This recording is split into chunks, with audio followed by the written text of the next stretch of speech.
sometimes the nav on RV Life is a little foggy, but today looking really good, and it's beautiful country. Beautiful. What I so like about our trip so far is we're seeing just genuine American small towns, and with Jules being from Germany, for her to be able to see just what is a real culture of our Midwest here in Ohio and the Northeast is wonderful, because we don't see this as much in our home state of Florida because it's a younger state and these small towns are fewer and far between. This is Urbana, Ohio. Another small town, USA. We'll be going through a traffic circle here in a minute, but these buildings coming up, I wanted to get them on video. Our classic small town.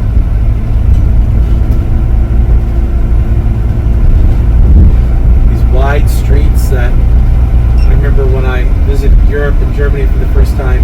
You don't have streets like this. They're very narrow. Probably would not be taking a Class A through the German countryside.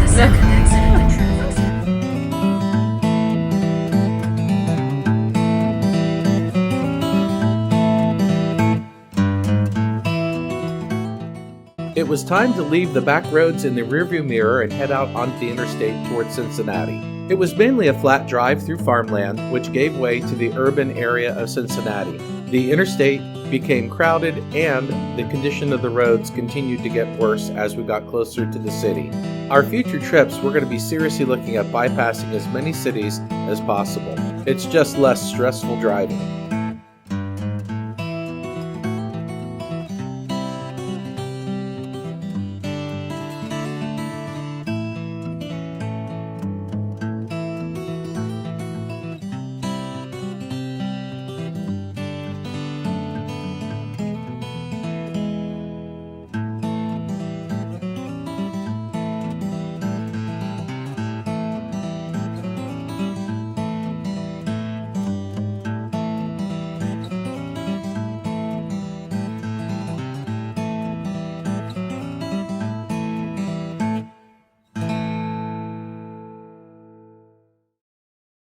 During the final leg of our journey today, from Lexington to New Haven, we went through some classic bluegrass state scenes: horse farms, distilleries, tobacco barns.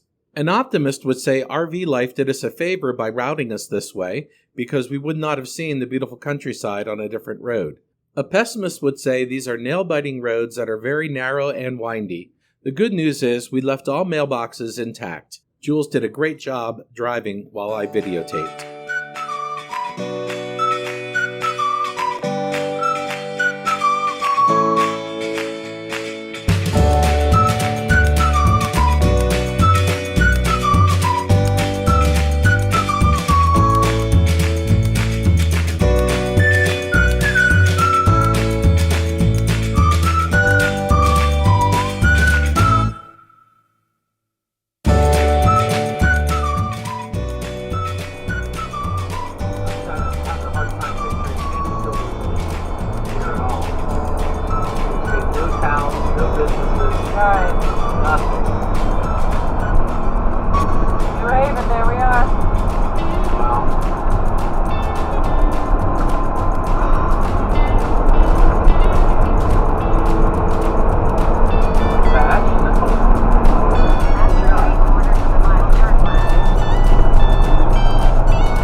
Dollar General, huh? Yep.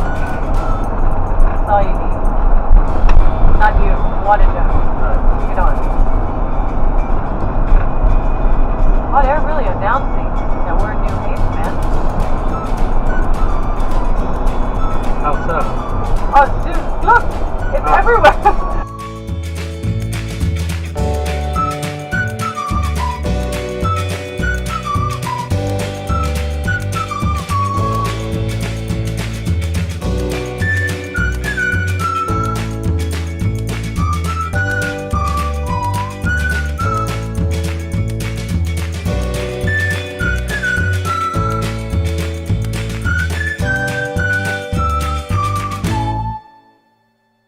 Throughout our trip, we have picked our destinations based on Harvest Host. There are several criteria that influence our choices.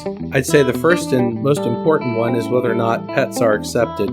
We have 3 pups, as you've seen on the videos, and it's important for us to give them a place that's safe and not be around a lot of other dogs. I think the second most important criteria is whether or not we will have hookups. Some locations have a limit on the size of the rig or whether or not you can tow a car. Some places may limit the use of slide outs and generator. This location turned out to be a great spot. We were boondocking, and the following morning we were going to go in and see the museum.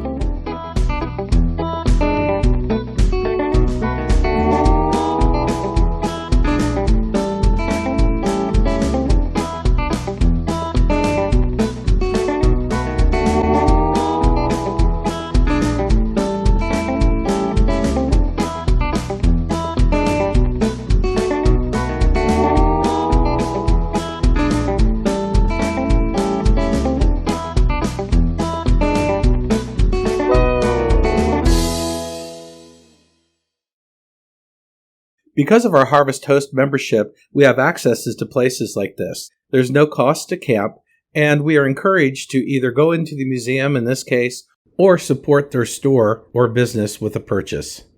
The location where we parked the RV was underwater in 2021 because of a flood.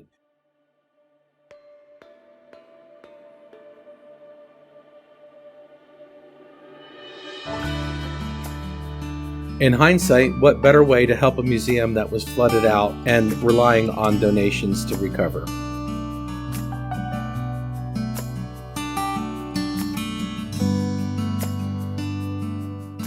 Arriving the way we did in the late afternoon gave us an opportunity to relax and slow down. Jules took the pups out for some long walks, and I'm sure the stream was involved with several of them as they came back soaked. This was also a good time to check the tank levels, and I noticed that the freshwater tank was nearly out. Though we had hookups last night, it was for electricity only, and we had definitely depleted our freshwater reserves. That would be an issue for tomorrow night because we were boondocking once again. I went over to the IGA and picked up several gallons of water, which would hold us through the night and into the next day no problem. We would definitely need to find a place to fill up our freshwater tank on our way to the next stop. Looking back, it was a day with very little stress, just the drive through Cincinnati, the tow dolly behaved, and all systems were working properly. Days like this one remind us how much we love the RV lifestyle.